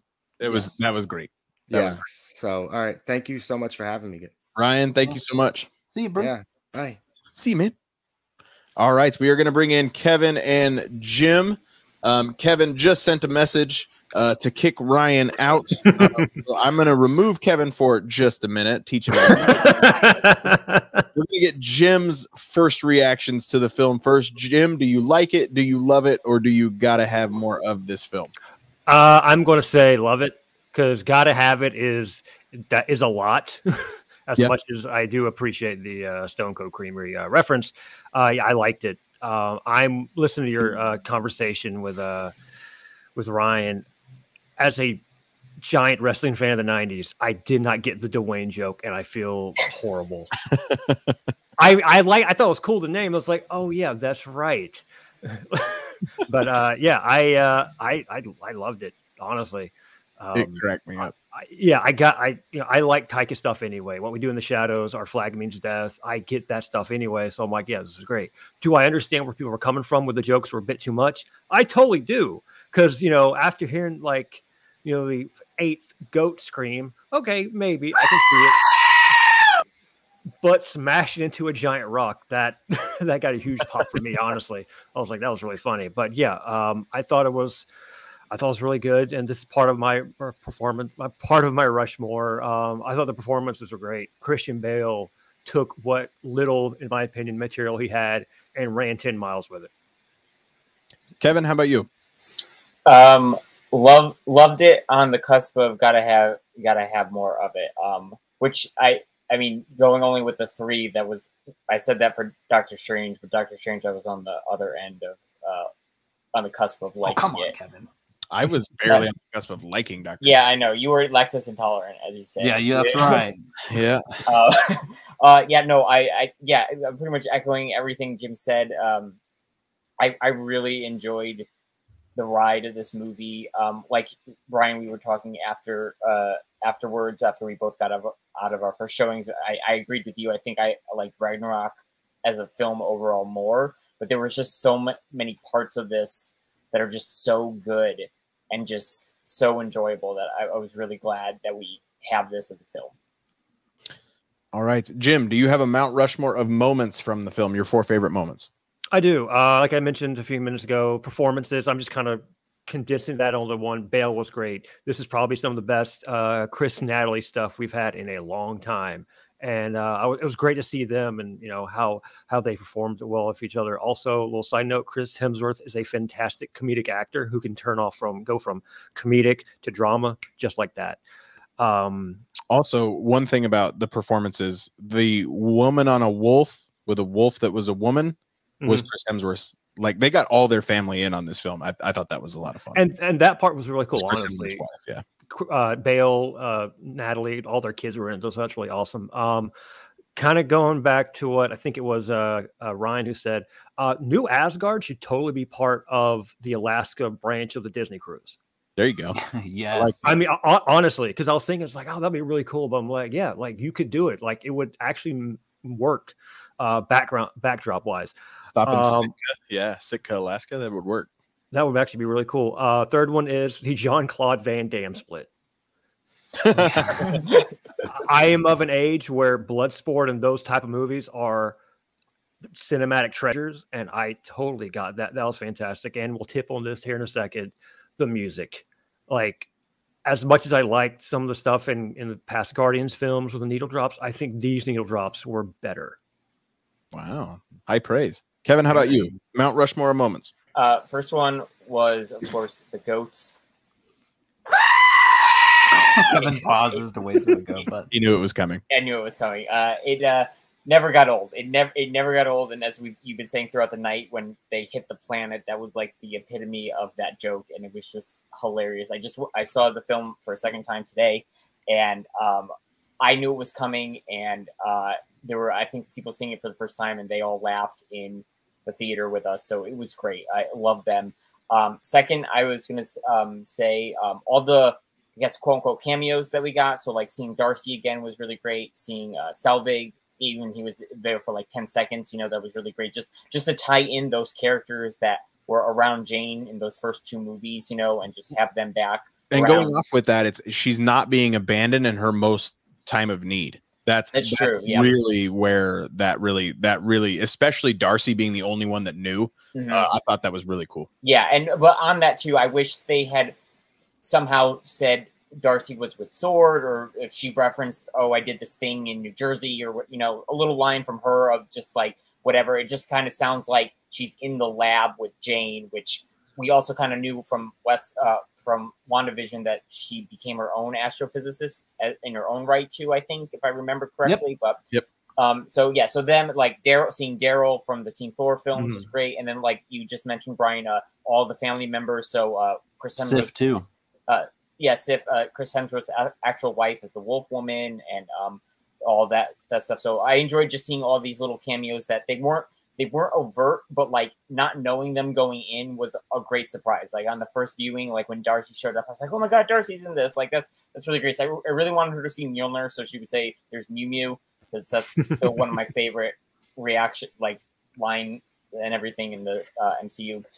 Third, the Shadow Realm. I thought the style of that was so cool. And then the battle portion of it was also really awesome. I really enjoyed that a lot. And then my fourth one was when the kids got Thor's power and they were involved in the final battle. It just and then Melissa, comments just said Melissa McCarthy and all the players, having Matt Damon back and everything like that for the cameos. And then I was saying the fourth one was the kids, because that was just a great different way to have a different ending to these movies in a sense. So I don't know the third Hemsworth brother's name, but I know he's what's his name? Luke. Luke was in. Okay. Yeah, Luke was in. Has been in, and then Liam's the other one. Yeah. So I knew Liam, but Luke is the other one. When I saw the stage, I'm like, crap, we're gonna get Matt Damon again. Like I never had considered it. And then when they showed back up in like the town hall and they want to make a play, and he's like, I didn't hear no. Like I didn't either. Funny. Yeah, but Matt Damon's like costume transformation and Mjolnir on the rope, like so funny. Like I when they said Hela, I'm like, somebody's gonna be Hela. Like who's it gonna be? And I never would have in a million years thought Melissa McCarthy, but it was so dang funny. Like it was so funny. But Jim, you said it was your 4th on your Mount Rushmore. Let's talk about the music in this film. You gave it the highest praise you could have. It matches, if not surpass, some of the needle drops in the Guardians of the Galaxy. You're obviously a bit of a Guns N' Roses fan then, I would assume. Yes. What was your favorite needle drop of the, I believe we got 3 full-blown needle drops in this. 4. And it's the 4th one. It's November Rain. Okay. Yeah. As, you know, he's powering up the kids. And shout out to the kids who did a fantastic job. Actor who played Heimdall's son. I thought he was great. The girl with the bunny. Yeah. That was great. Mine was the girl in the pink dress with the wand was good, but the bunny was good too. Yes. So, you know, I listened to a little bit of Giacchino's score and I liked it. I liked his, you know, Love and Thunder suite, if that's what you want to call it. So as that, I've seen it twice.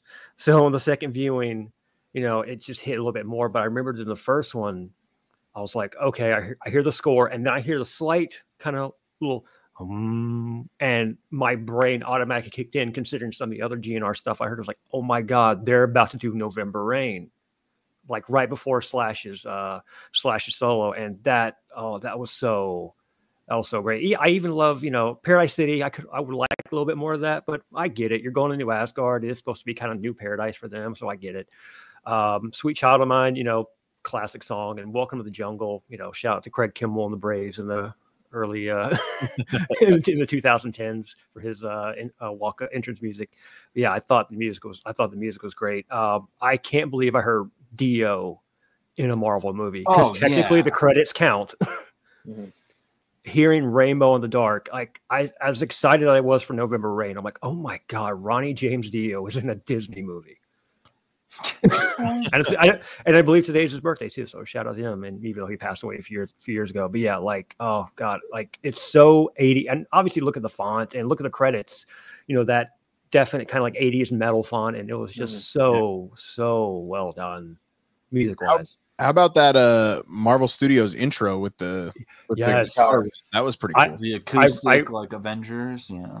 I really hope, because I know they did it with Doctor Strange. There was kind of like a second version of the score to come out a few weeks later. I really hope that happens with this film, and that is included on the score, because I need that. I need that to my Marvel playlist. Yeah, I wanted to look for that, and it's not on the current soundtrack.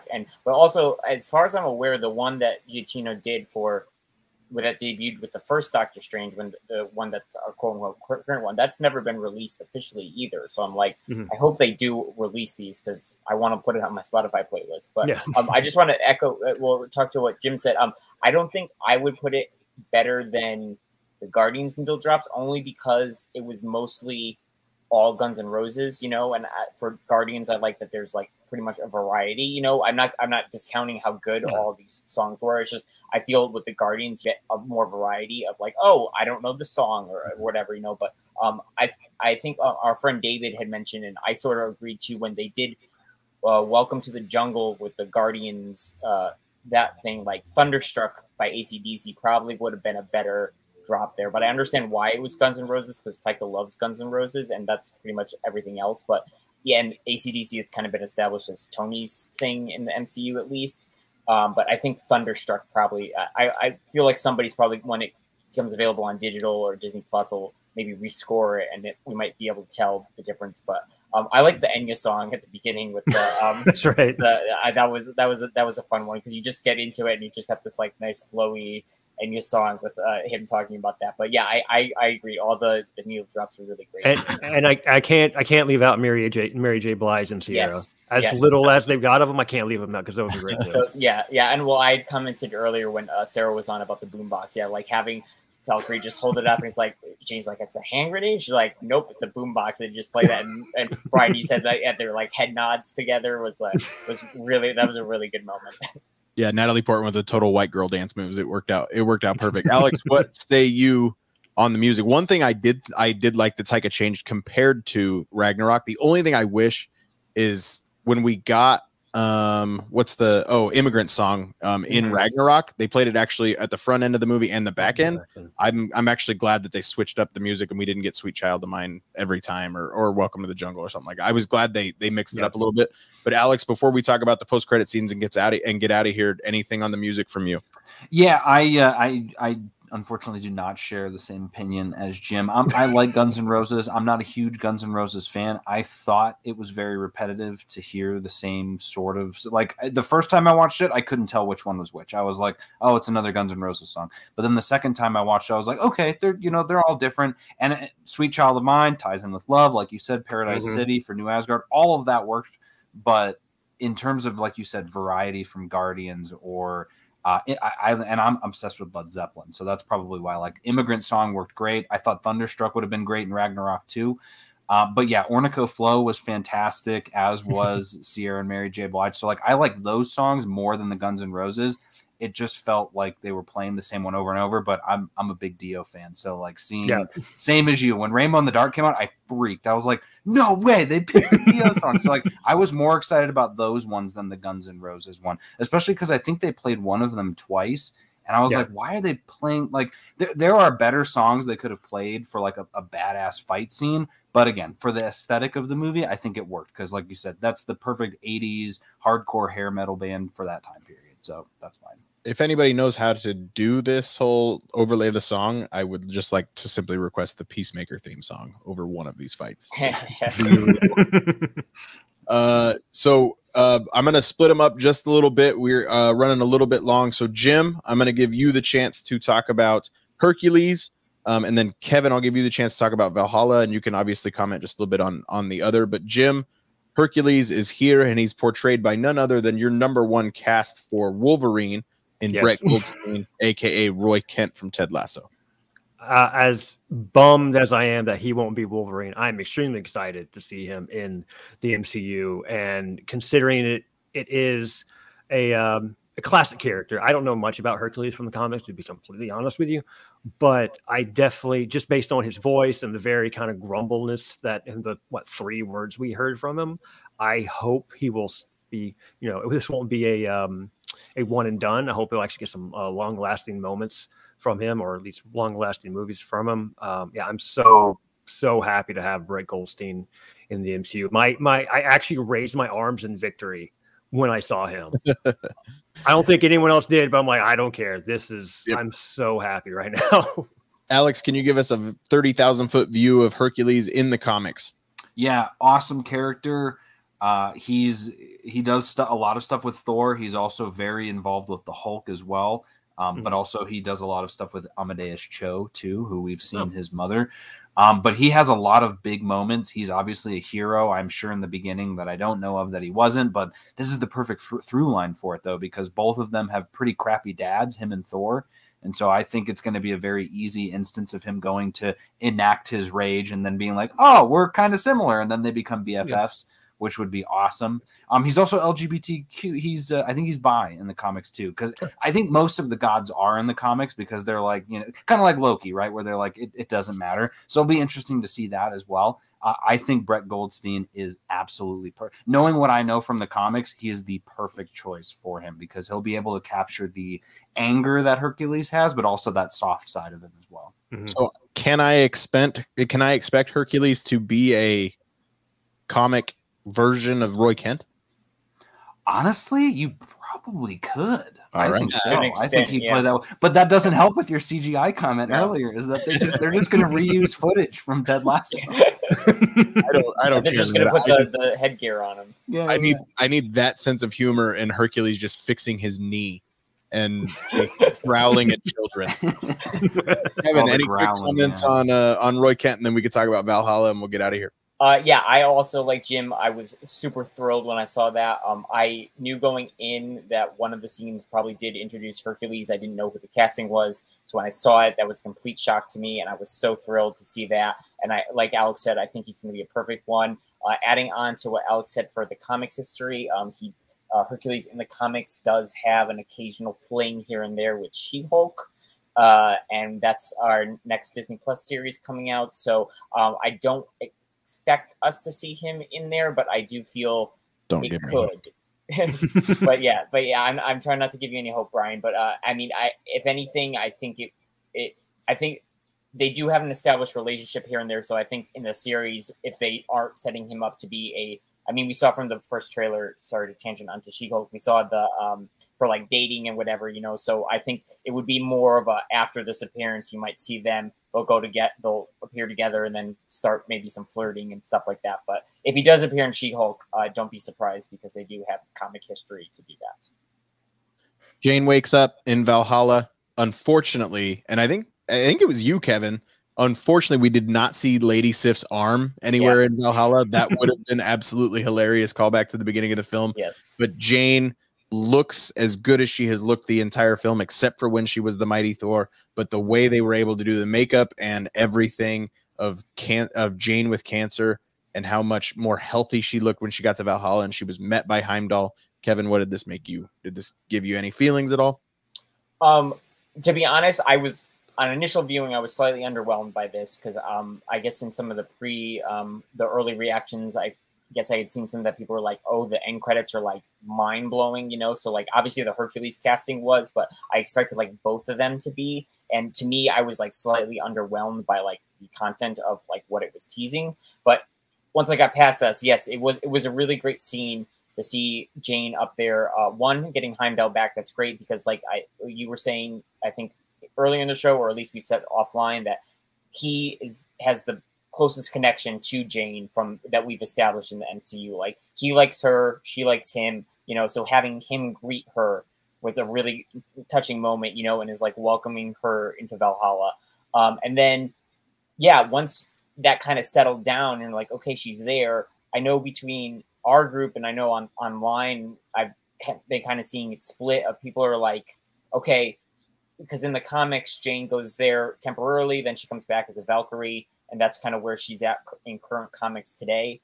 But so a lot of people are like, oh, that's setting up a storyline of her being in Valhalla to come back. Well, I feel like another part of the internet and our group is like, that's just a nice send off for her, you know, and like she's in Valhalla, that's her ending, and it like puts a nice bow on it. So I feel like it is very ambiguous about what is happening here. Like you can read it either way and you could be right until we get the next piece of the puzzle. And it wasn't like in a way that it was like, oh, we're like definitely tipping our hand for Jane coming back and Natalie Portman. It's like, this could be it and that could be it, or she could come back. So we'll see, but it definitely is intriguing whatever direction or whatever of those paths they choose. I expect it's it. I hope that it's it. I think it was just simply sending the message of if you didn't get it when she turned to gold dust, she was going to Valhalla as a god. I think it puts a nice bow on things. I hope that it's it. Alex, do you agree with that? Yeah, I do. And we talked about that a little bit before. And you know, the classic comic, like Kevin, it's crazy. I was reading and that's what I showed at the beginning. Yep. I have the issue where she goes to Valhalla and I'm reading it and it's like, in this one issue, she goes there. She's like, I don't think I want to be there. Odin leaves Valhalla and helps Thor bring her back from Valhalla. And by the end of that episode or the issue, she's back in the world. And then she's like quiet for a while. She comes back as Thor for the War of the Realms. And then she turns into the Valkyrie. And it's like, I get it. Like we love these characters and we want to see more of them. And it's easy to do that in the comics. But for this and for what, you know, whether you want to call it Marvel, MCU, whoever, for what they did to Natalie Portman to give her this in this movie is like, it's the equivalent of Steve and Peggy dancing at the end of Endgame of like, she's in heaven now. She got the absolute best treatment she could. Do I want to see her again? Yes.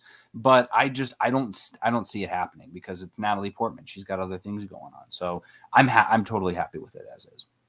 Jim, do you agree? Yeah, I kind of do.